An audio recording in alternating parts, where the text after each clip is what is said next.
Saang school ka nga pala, Eliza? Public o private? Public, hindi ko afford yung tuition sa private. Ikaw ba? Sa private. Alam mo yung malapit sa amin? Yun ba? Oo, alam ko. Ay nagpupunta ka ba dun? Oo, pero nakakatamad kaya lakarin yun. Kakapagod parang aakyat ka ng bundok. Sus, tinatamad ka lang eh. Baliw hindi.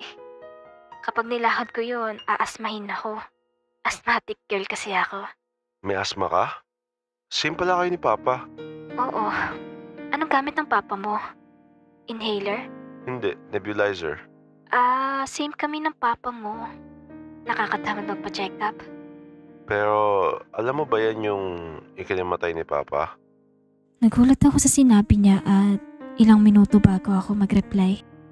Ganun. Condolence sa inyo.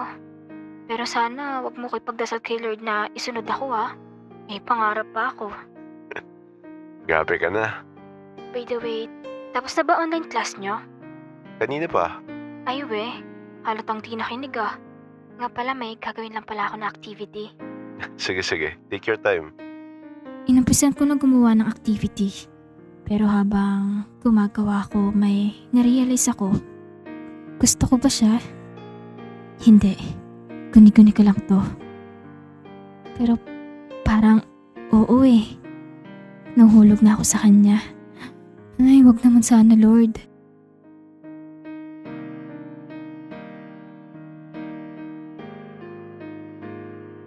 Habang tumatagal, lalo ko siyang mas nagugustuhan. Natatakot akong umamin kasi baka mawalan siya ng interes sa akin. Tsaka napalapit na din siya sa akin Lagi ko siyang nakakausap at habang tumatagal nakikilala na namin ang isa't isa. Gumagawa pala ako ngayon ng activities. Halos araw-araw na lang may pinapagawa. Ay. Habang busy ako sa ginagawa ko, biglang nag-vibrate ng phone ko at nakita kong nag-chat si Dave. Busy ka? Reply. Medyo. Bakit? Wala. Bala ko sana makipagkita sa'yo. First meetup. Since almost 2 months naman na tayo nag-chat. Why not mag-meet up naman, di ba? Sus ko, pabigla-bigla naman tong lalaking to. Ha? Teka lang, hindi pa ako handa. Hindi, ayos lang. Kahit sa susunod na lang tayo mag-meet up. Kung ayos lang sa'yo. Ayos lang naman. Hindi lang talaga ako handa. Nabigla ako sa sinabi mo. Sige. Busy ka, di ba? Tapusin mo na ginagawa mo. Sige. Sa Saturday tayo kita. Chika ba? Siyempre. Sa SM tayo kita. Sige. Yon. Sige, tuloy mo na ginagawa mo. Take your time. Napangiti ako kasi imagine, nakaka-chat ko lang, makikita ko na. Nagulat talaga ako nun. Parang ang awkward naman ata kasi first time namin makikita. Pero gusto ko din naman siya makita So, G na yan. Uy, balita ko bata ka daw maglaro ng Codem Siyempre. O ano, 1v1? Yoko nga, BR tayo. Send mo sa akin ID mo. Naglaro kami ng that time at sobrang saya. Walang tigil ang tawanan at kulitan naming dalawa. Kaya tuloy lalo akong nahuhulog Lakas mo dun Halatang pabuhat. Sus, ikaw nga itong pabuhat. Puro ka dogtag. Mahina, kahit bot hindi mo nga mapatay-patay. O di ka na malakas. Talaga, ikaw ba naman magpabuhat sa BR? Tara, MP naman tayo. Tignan natin sino pabuhat dun. Ay, ayoko LS ako dyan.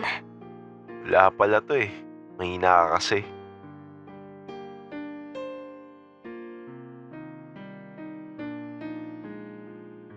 Ito na yung araw kung kailan kami magkikita. Excited ako na kinakabahan. Di ko nga alam kung bakit Kahit sino naman. Kung yung taong nakilala mo lang online at first time mo lang makikita, kakabahan ka talaga. Medyo napaaga ang paggising ko. At habang siya, mahimbing pa nandutulog. Habang inaantay ko siya, nag-vibrate ang phone ko at... Hi, kakagising ko lang. Halata nga. Aga mo Bakit parang mas excited ka pa ata kaysa sa akin? Siya nga, anong excited? Kinakabahan nga ako. Bakit? Hindi naman ako nangangain ng tao. Sira ulo. Magayos ka na nga. Kilos lalaki pa ba yan? Okay, boss. Nag-ayos-ayos na din ako at sakto naman din at nag-chat siya sa akin. Tapos na ako. Tara na? Mauna ka na. Pupunta pa ako ng sakayan. Sige. Uy, tagal mo naman. Teka lang. Nandito pa ako sa tricycle, hindi pa puno. Lakarin mo na lang. Tapos kapag hinika ka, singkot ka na lang ng katol. Sira ulo ka talaga. Nag-special na ako, basta pera ko. Nandito na ako sa labas ng SM. Kinakabahan pa din ako. Ano ba tong pinasok ko? Nasaan ka? Nasa loob ako.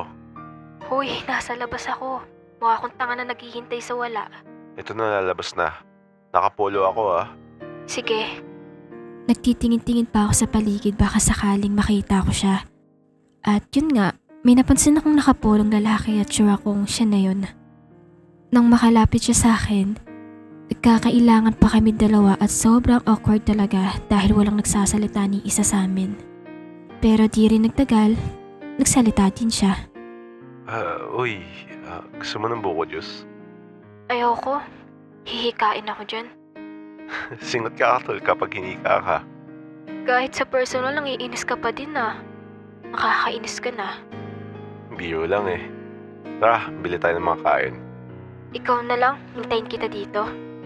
Sige, ikaw bahala. After ko bumili, labas tayo. Doon tayo sa may bandang puno. Sige. Nahihiya kasi ako sa kanya kaya hindi ko siya masamahan.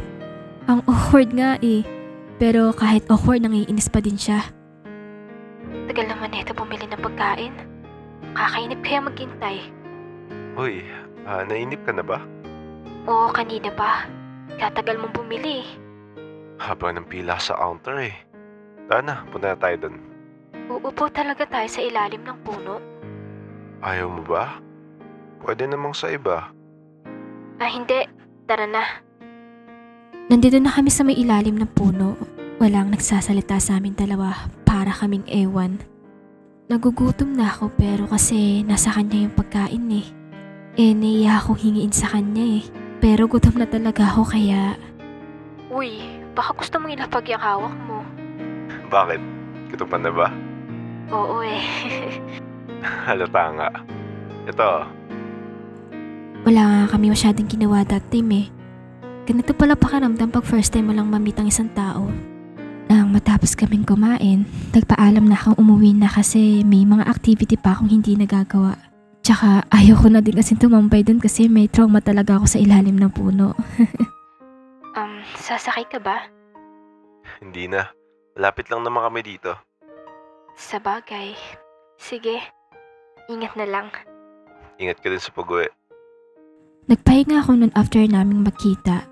Shala, nagawa ko pag magpahinga hindi nga kami naglakad-lakad. Nakauwi na kaya siya? Sana naman nakauwi na siya. Alam mo naman, delikado na sa labas. Teka, bakit ba concern ako sa kanya? Ay, bahala na nga.